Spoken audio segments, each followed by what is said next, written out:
क्या उत्तराखंड चुनाव में मोदी लहर के भरोसे है बीजेपी? क्या उत्तराखंड में बीजेपी के लिए काम करेगी मोदी लहर?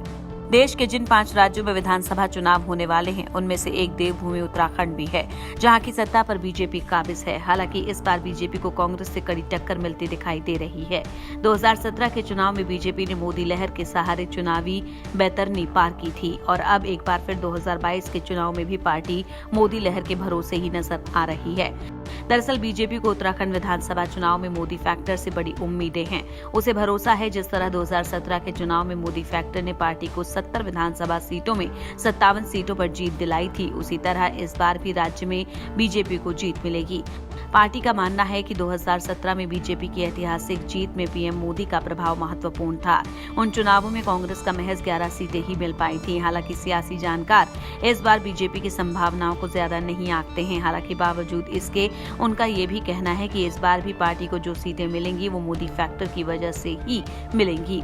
जानकारों की माने तो 5 साल के भीतर बीजेपी के 3 मुख्यमंत्री देने के चलते राज्य में एक मजबूत सत्ता विरोधी लहर है, जो पार्टी की संभावनाओं को बिगाड़ सकती है। हालांकि पार्टी जहां भी जीतेगी वो मोदी के बल पर ही जीतेगी।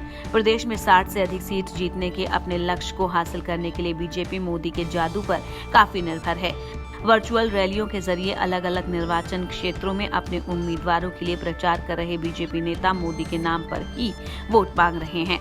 चुनावी रैलियों में उनके आधे भाषण बड़ी विकास परियोजनाओं को समर्पित हैं, जिन पर पीएम मोदी के नेतृत्व में राज्य में काम शुरू हुआ। प्रदेश बीजेपी के नेता देवेंद्र भसीन के मुताबिक पीएम मोदी हमारे सबसे बड़े प्रतीक है।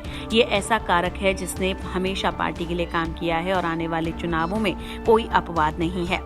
उनके मुताबिक इतनी बार राज्य का दौरा करने वाले नरेंद्र मोदी पहले प्रधानमंत्री हैं और उनकी योजनाओं में उत्तराखंड को दी गई प्राथमिकता पूरी तरह स्पष्ट है। हालांकि जानकारों की माने तो महंगाई, बढ़ती बेरोजगारी और कृषि कानून मोदी के खिलाफ जा सकते हैं। उत्तराखंड के लोग आम बजट से भी निराश हैं, जिसमें राज्य के लिए कोई विशेष प्रावधान नहीं किया गया।